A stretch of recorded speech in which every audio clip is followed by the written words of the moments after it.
to know your bike well when you try to climb these hills and mountains over here. Of course. How do you find climbing the mountains and hills with your bike? I'm getting stronger. Really? Yeah, I still haven't made it to the top of Baguio. That's the goal. I have to take a break, I have to stop, I have to zigzag. You haven't reached Baguio yet? No, not yet. You need to train. In time, you'll get there. I will. Just train hard and never stop biking. I like it a lot. I used to bike in Houston, Texas. Different group, a big social group, 500 riders. So ito ang bike na isang trek na gravel bike na naka GRX. Yeah. Nice bike. Thank you so much. Step 1, wake up early, gonna rise with the sun. Step 2, get some good, some food in you. Step 3, think real hard about what you wanna be. Step 4, everybody just do your thing. Wake up, today's gonna be a good day. Wake up, today's gonna be a good day. Wake up, today's gonna be a good day. Wake up, today's gonna be a good day. Wake up, today's gonna be a good day. Wake up, today's gonna be a good day. Wake up, today's gonna be a good day. Wake up, today's gonna be a good day. Yo. Set your affirmations, aspirations. I got shit to do, the aftermath of preparation. Good food, good mood, blood in circulation. One step at a time, yeah, that's how you make it. Set a goal you control and the steps you take them. I try to pick one thought, have some concentration. And if I make a mistake, it's called education. Ba't yung GoPro mo sir, hindi mo dinala? Nandun ka naman na.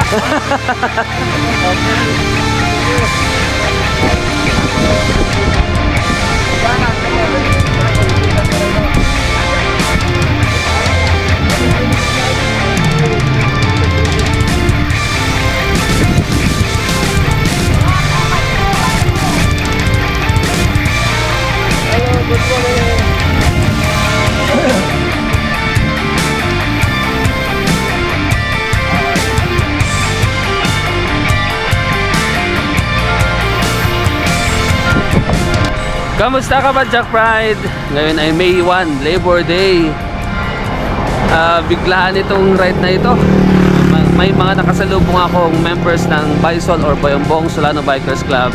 At since wala naman akong kasamang papadyak ngayon, ay sasama ako sa kanila dito sa kanilang padyak ngayong May 1, 2024.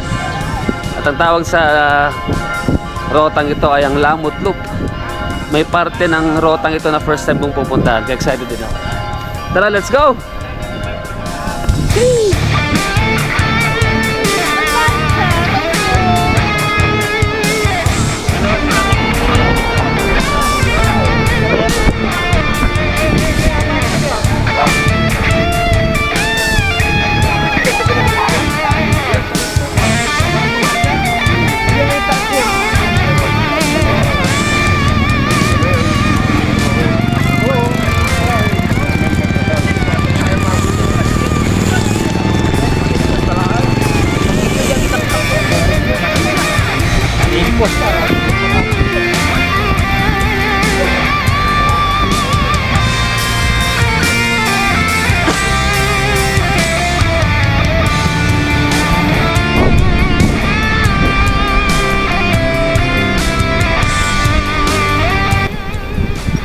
Wow, tirik na tirik ng araw. 5:50 ng umaga. Yan ang ating oras. 5:45 nag-ride out ang Bison sa Solano.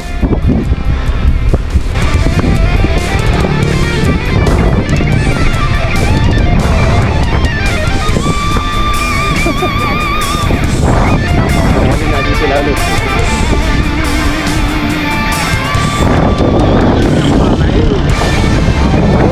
Pati na leader.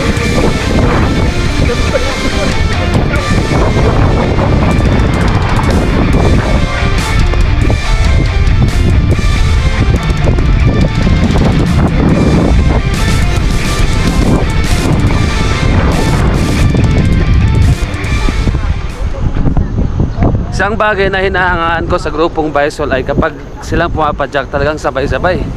Walang nag-uunahan, naghihintayan. Kaya hindi tayo mahirapang humabol at kunan sila ng mga video ngayong araw.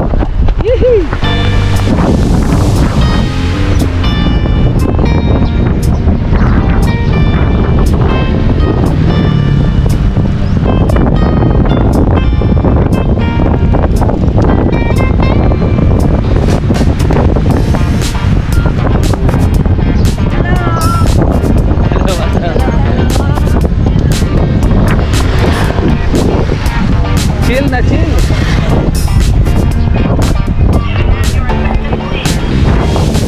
Morning. Good morning. How was your day? Hey, yeah, how you doing today, bro? Good. Morning. Good late morning.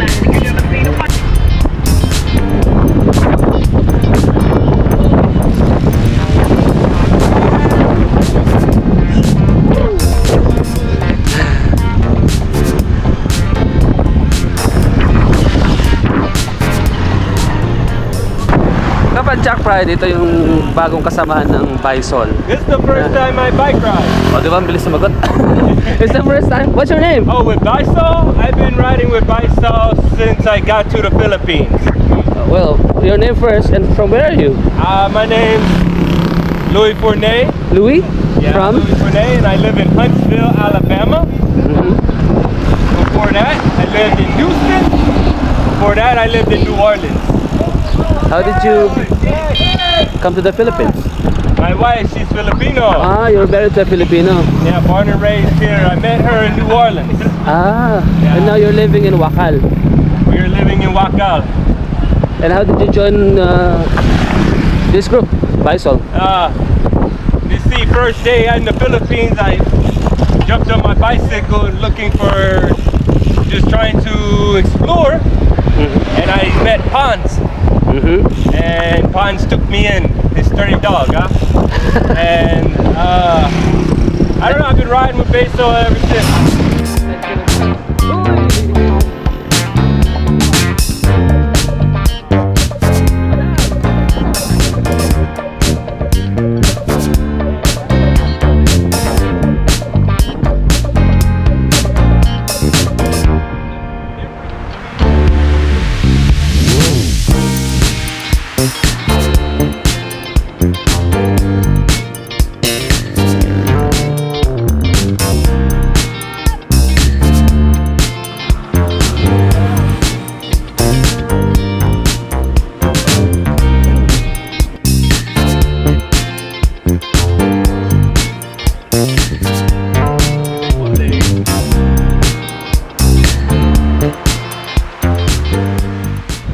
Alas 6 na ng umaga, mga kapadyak ride. Nandito tayo sa pasok ng Bintawan, Villaverde de Vizcaya. At ang nakikita nyo ngayon ay ang Singyan Mountain na isang sikat na bundok dito sa atin. Ang init na. Yan ang kabundukan ng Ambagyo. Welcome to Villaverde de Vizcaya. Nalala ko lang, may makikita tayo rito mga hilera ng mga fire tree. Actually, isang puno rito ng fire tree ay naging trending noon. Lumabas sa isang dyaryo sa Philippines na yata. Ito yung fire tree na yun.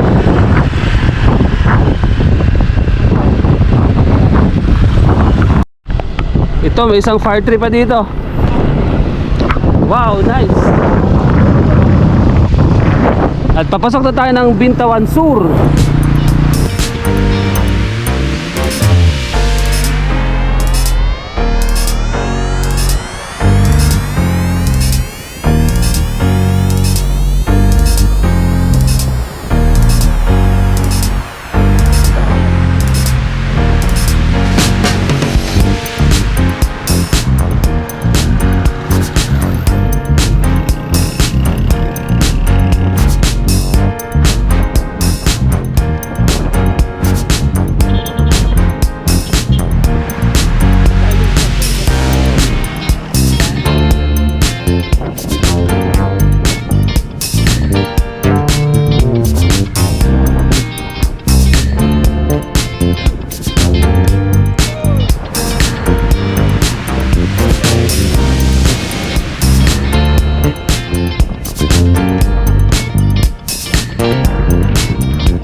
Ma'am Cyclista. Itong idol ko talaga si Ma'am Mary yan eh. Ang lahat ng nakakating nito. Sir naman. Araw-araw na naglo-long ride yan si Ma'am Mary ah. Kuya, sir, hindi naman.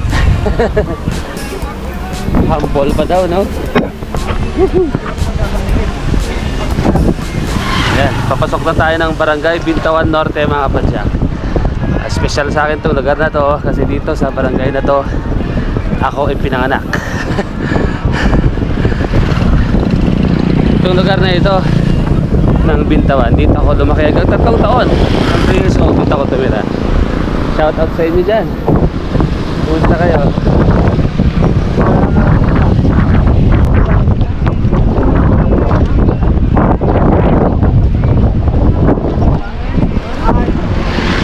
ng umaga dito tayo sa poblasyon Villaverde.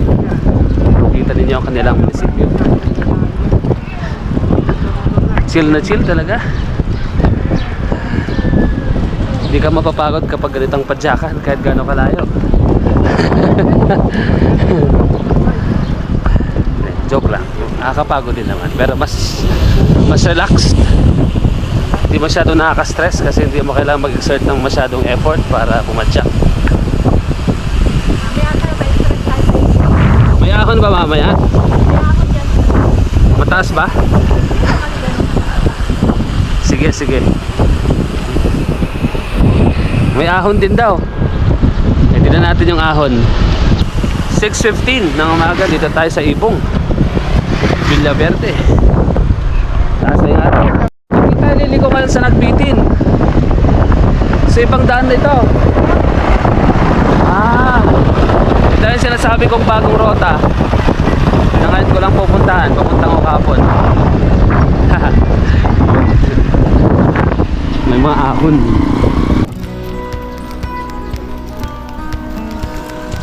Papasok na tayo ng sawmill at dito magsisimulan na yata yung mga ahonan. Hello, good morning. Yan, it's my first time to go here at Sawmill. Ako rin, first time ko pumunta dito sa sawmill. Pansin ko maraming puno talaga. Tsaka yung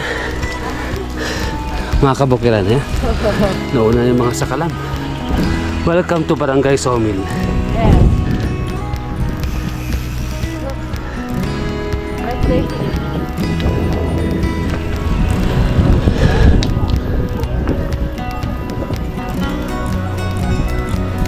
Ito yung mahirap kapag unang time mo pumasok sa isang rota. Mahirap mag-adjust lalo sa pag-shift ng gears. Ito na ang malawak na kabukiran ng Villaverde. Very go bukid. Daming bicycle na, bale nag-count off kami kanina, 33 kaming lahat. Ang dami. Diyan sa harapan, diyan sa likuran. Ayan, may mga sasalubong din tayo, mga cyclists na depende yata. Bagabag, from Bagabag sila. From Bagabag. Si Mayor Sevilla na yun. Si Mayor. Sir! Salubong natin ang Bagabag bikers for the ahon na. Walang pasabi, walang pasapasabi, bigla-biglaan, biglang ahonan na.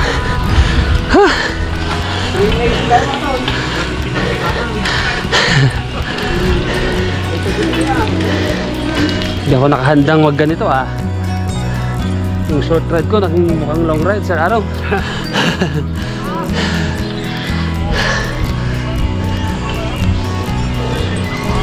Pataas talaga ito.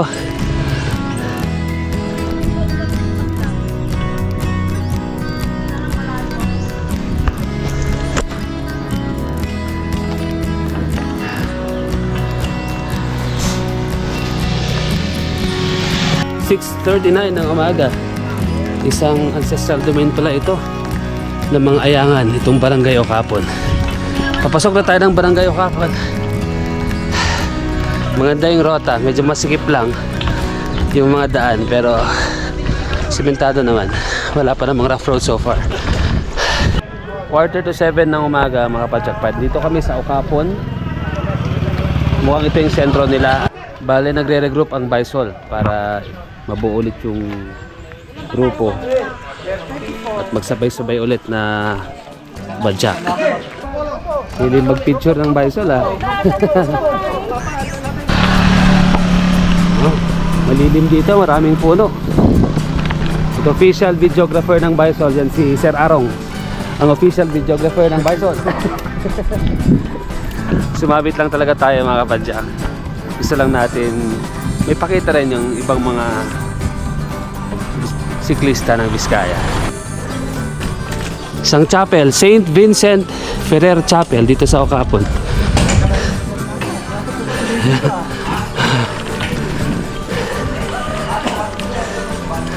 May mga ahonan talaga dito. Yeah. Challenging konti. Medyo maaahon din. Makakakita na tayo ng mga magandang view dito.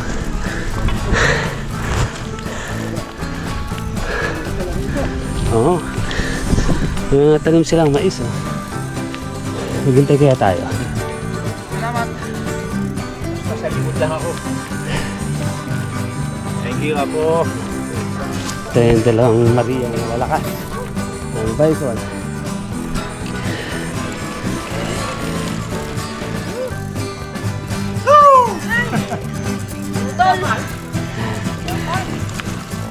Tingnan siya ni Milton gitna.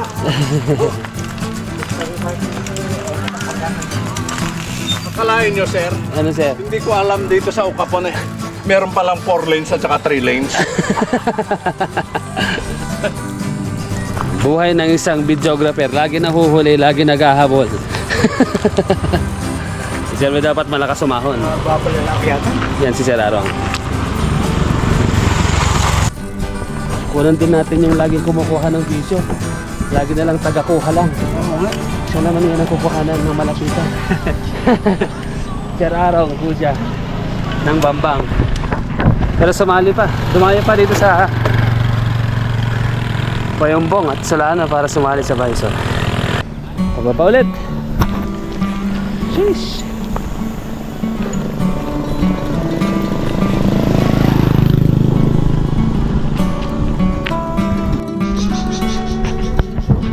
Mga kapadya, kapag rotahin nyo itong Ocapon ay iba yung pag-iingat kasi masikip yung daan. Kanina lang merong natumba kasi pababa tapos may hump, tapos marami mga tricycle dito, mga kolong-kolong. Huwag masyadong magmamadali. Ride safe. Dati pala tar pass nito, ngayon na semento na yung gitna, pero gayon pa rin medyo masikip. Kaya mag-iingat talaga, lalo sa mga pababa tulad dito. Woohoo! Daming puno oh. Ganda, presko. Lumamig na. May school dito, ano yan?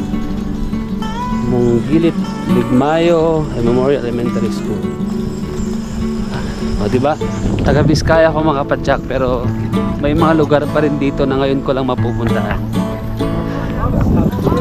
Oh, may humps. Ingat po sa humps. Kung ayaw lumipad. Grabe ang mga puno. Ganda. Ang ganda ng puno dito. Daming mga puno. Patas, hindi naman patag. Oh, ingat-ingat. Dapat lagyan lang ang ulit na pala. Oh, tumigil ulit sila. Why?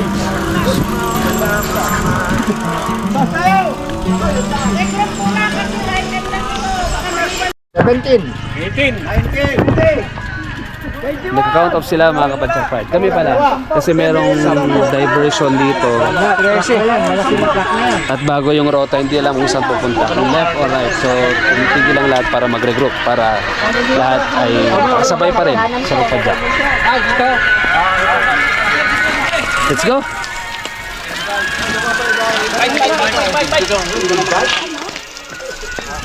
Dito yata ang daan sa left. dito sa kanan. Ay, sa right pala. Hindi natin naman left and right. Yan na. Sige, tuloy na tayo. La la! Wow! Ayan na. Okay, thank you, sir. Ayan si Sir Arthur. Isang photographer ng Bison. Yan. Nakakatawa rin, no? At di lang ako yung lagi nagbibideo, makikita ko rin yung sarili ko sa mga video. Pag sumasabay tayo sa ibang mga grupo. Yes! Puro pababa to ah. Matarik ah. Ay, grabe ang tarik. Pause muna. Mga kawayan. Daming puno. Tama yung sabi ni Ma'am Mary yan. Maraming puno talaga dito. Malilim. At lalabas na yata kami sa lamot maya maya. Wow, ang ganda ng rota pababa. Wow. Whew, nakakatuwa. Sisi lang tayo. Pababa na sila. Bilib na bilib ako sa disiplina ng Bison, no? Yung nagre-regroup talaga sila para magkakasama, magkakasabay. Yan naman ang essence sa pagbibisikleta at pagiging kabilang sa isang grupo ng mga bikers. Dapat sabay-sabay para lahat masaya. Oh, barangay pyesa. Papasok pa ulit ko ng pyesa. Hindi natin alam. First time nga natin dito.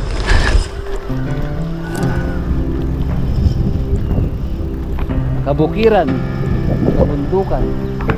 Na magkabila ang bahagi ng kalsada may puno. Nature biking. Wala daw nati-chainsaw dito. Nakakabilib, no? Ang daming puno dito. Kaya presko kahit mainit.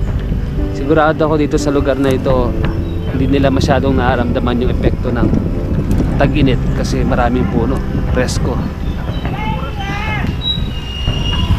Hello po, good morning.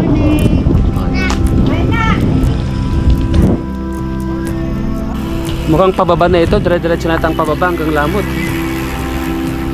Wala nang hahon.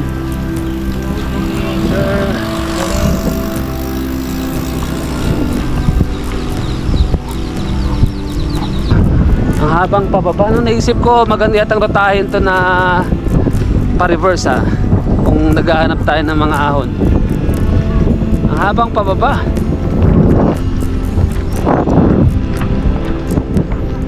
O, pababa pa rin.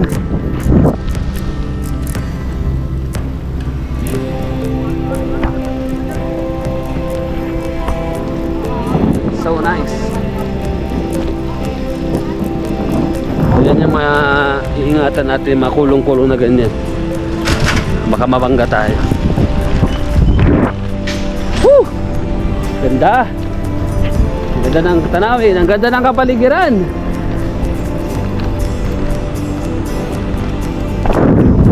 Dito na pala tayo sa Ifugao mga kapadyak, kasi itong Villa Verde talaga ang labas niya ay ang Lamot, Ifugao. So lumampas na tayo doon sa boundary na yun. Doon tayo lalabas sa Lamot mamaya. Mababa pa rin. Nagtatanong-tanong na tayo kasi hindi natin alam yung daan. Ito nga, itong dang ito palabas na ng Lamot. Tapos yun, uwi na tayo mamaya. Daan tayo Villa Verde ulit. Patag na, mukhang malapit na tayo. May isang tulay dito.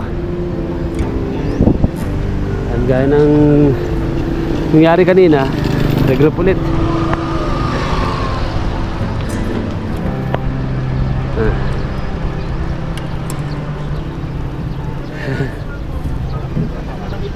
Pwede, patan na naman. Patan naman dito sa bawat. Yan. Isang ahonan pa, tapos bababa na daw. Ang lalabasan yung Ifugao State University or IFSU. Diyan yan sa baba. Ang init na, grabe. Ang oras na ba? 7:30 ng umaga. Very nice ang ahonan. Dito sa Lamot, Ifugao. Ang gandang rotahin.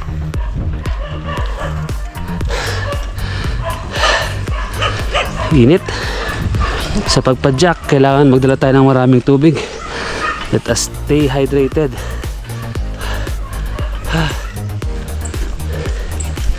Okay, nasa taas. Tingnan natin. Mukhang may ahon pa ulit.